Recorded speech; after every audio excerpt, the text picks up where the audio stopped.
El doctor Carlos Elizondo Mayer Serra nos explica por qué estamos como estamos.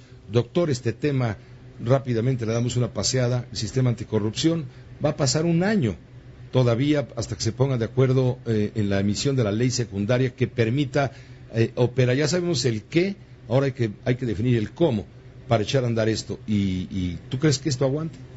Es que yo creo que esa es la pregunta. El sistema va en el sentido correcto, ya lo dijiste, va a tomar un año, es más de lo que creíamos y puede tener un gran alcance, va a depender de los detalles de la ley secundaria, pero el problema es que estos temas parece que ya no nos está dando tiempo de aguantar. Digamos, tenemos escándalos múltiples. No entendemos los tiempos legislativos. Sí, en gobernadores, en empresas concesionarias, y creo que es el momento que la autoridad muestre que con la ley actual se va a actuar, porque no es que hoy no tengamos ley. Muchos de los, digamos, si tú sobornas, como presuntamente hizo OHL, a un magistrado, eso es delito con la ley hoy. Vaya tema ese también. No necesitas esperar al Sistema Nacional Anticorrupción. Entonces vamos a decir, la parte buena del sistema es que es un sistema que tiene muchas puertas, a partir de las cuales, cuando esté terminado, se podrán procesar. Si no actúa la auditoría superior de la Federación, puede actuar el sistema, el fiscal anticorrupción, o puede un privado llevar el caso al que será el nuevo Tribunal de Cuentas. Hay varias puertas.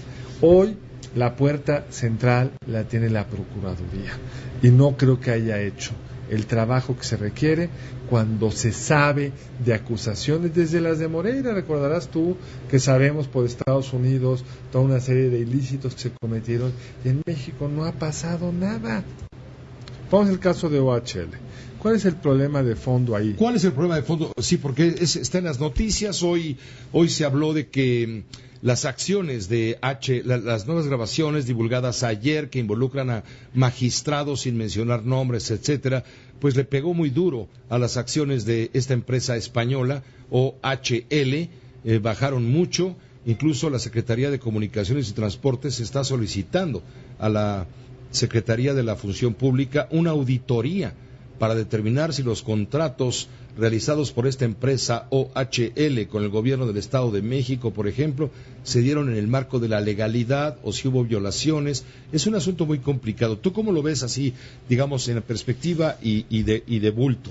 En los grandes rasgos, aquí el tema es un concesionario estrella del Estado de México, OHL, al que se llevó una buena parte de las concesiones carreteras, de infraestructura en general, pero sobre todo de carretera, de la pasada administración, o sea, la de Peña Nieto. Cuando Peña Nieto era el gobernador. Y que ha seguido siendo un contratista muy importante.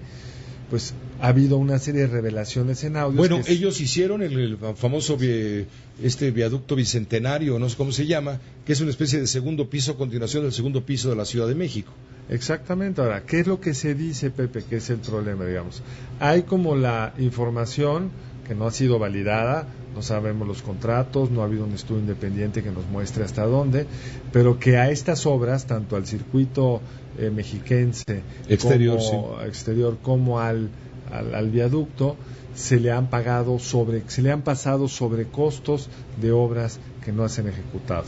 Se ha ampliado la concesión para absorber esos supuestos sobrecostos, con lo cual la empresa puede cobrar más tiempo cuando no existió ese presunto sobrecosto. Hay todo un tema, Pepe, que es crucial, que es el que arrancó el pleito, una empresa al que le habían dado el contrato para medir cuántos están pasando, porque en función del aforo está vinculado el pago en el contrato. Nunca dejaron que se instalara esta empresa, entonces se le está pagando a OHL, que el pago tiene que ver con cuántos cruzan por sus carreteras, sin que esté debidamente auditado cuántos cruzan por la carretera. Entonces se ve muy sospechoso, muy enredado. Hemos tenido grabaciones que parecen indicar que un funcionario que ya renunció, que era el encargado de la Pablo Valentín, de la Secretaría de Obras Públicas, Comunicación de Obras Públicas del Estado de México, le habían pagado unos viajes y unas estancias en un hotel propiedad de OHL en la Riviera Maya. Entonces hay muchas dudas que se tienen que despejar con un estudio a fondo de una entidad autónoma que pueda cerciorarse si esto fue una piñata o era lo que correspondía dado las condiciones de los contratos. Por ello, la Secretaría de Comunicaciones y Transportes está solicitando, está pidiendo, lo hizo anoche, lo dio a conocer mediante un comunicado, está solicitando a la Secretaría de la Función Pública su intervención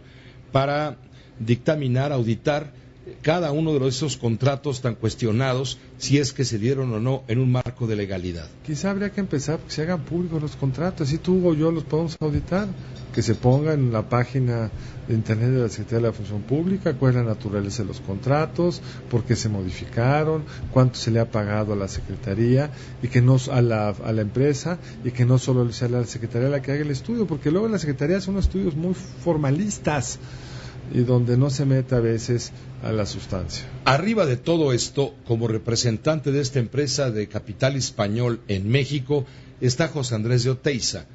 Él es, digamos, el más importante de esta empresa en México. Pablo Valentín dependía de él, ahora ya no, porque ya le pidieron que se pasara a retirar. Puede ser que también corten por ahí la cabeza del señor Oteiza, quien fue secretario de Estado en su momento, tiempo atrás, en tiempos de López Portillo, iba a decir, sí.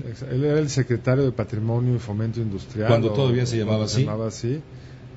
O algo parecido, en el sexenio de López Portillo. Fue de las gentes que estuvieron muy, digamos, en el bloque de izquierdas. Estuvo en los aeropuertos. También, pero acuérdate que él tuvo un papel junto con Carlos Tello y otros en la Asociación de la Banca, digamos. La Asociación de la Banca fue una decisión del presidente López Portillo que no contó, digamos, con un estudio en su gabinete, sino fue hecha por fuera, dirigido primero por Carlos Tello y con el apoyo de los que consideraban como los funcionarios más de izquierda dentro del gabinete, uno de los cuales era José Andrés de Oteiza. Había este pleito entre, digamos, los más ortodoxos como Miguel de la Madrid, que es el secretario de Programación y Presupuestos, sí. José Andrés de Oteiza.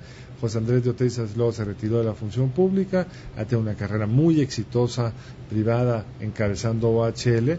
Será una cuestión que tendrán que determinar los dueños de la empresa si el señor está involucrado y si hay evidencia de que eso esté afectando la capacidad de la empresa para operar. No tengo idea, pero ciertamente esto está pasando bajo su paraguas, ¿no? Y todo esto comienza en esta relación contractual, bien lo señalaste, bien lo apuntaste, desde la época en que el hoy presidente de la República fungía como gobernador del Estado de México. Ahí empezó la relación con este organismo. La relación empieza antes, empieza con el gobierno de Montiel. De Arturo Montiel. Sí, es cuando llegan los primeros contratos, pero adquiere gran más fuerza en la administración anterior. Cuando Luis Videgaray era el secretario de Finanzas. La primera mitad era Luis Videgaray. Cuando Gerardo Ruiz Esparza era el secretario de Comunicaciones en el gobierno mexicano. El caso es que OHL México ha convocado ya el día de hoy a una reunión extraordinaria de su Consejo de Administración para analizar los últimos hechos escandalosos ocurridos y adoptar las decisiones que resulten necesarias para el cabal cumplimiento de las reglas de gobierno de corporativo y de código de ética de la compañía. Esto lo dice la empresa porque es una empresa pública. Al estar cotizando en la Bolsa Mexicana de Valores, tiene que hacer lo del conocimiento de sus accionistas. Se dio a conocer en YouTube un nuevo video ayer donde el director de OHL México, los directivos, era Pablo Valentín, hablaba con otro de los funcionarios sobre un supuesto pago a unos magistrados, lo cual nunca finalmente se identificó. Derivado de los últimos sucesos ocurridos, el Comité de Auditoría se reunió ayer y en acuerdo con el resto de los miembros del Consejo de Administración de OHL México decidieron solicitar una reunión extraordinaria del Consejo de Administración para analizar los hechos y adoptar las resoluciones necesarias. Pues esperemos que nos expliquen bien qué pasó, que hagan público todo lo que se pueda hacer público, porque si en estos temas no hay nada que ocultar, pues hay que hacerlo público. Gracias, doctor Elizondo Mayer Serra. Vamos a darle seguimiento. Gracias a ti, Pepe. Gracias, buenas noches. El doctor Elizondo Mayer Serra, ¿por qué estamos como estamos? O por eso estamos como estamos. Vamos a una pausa.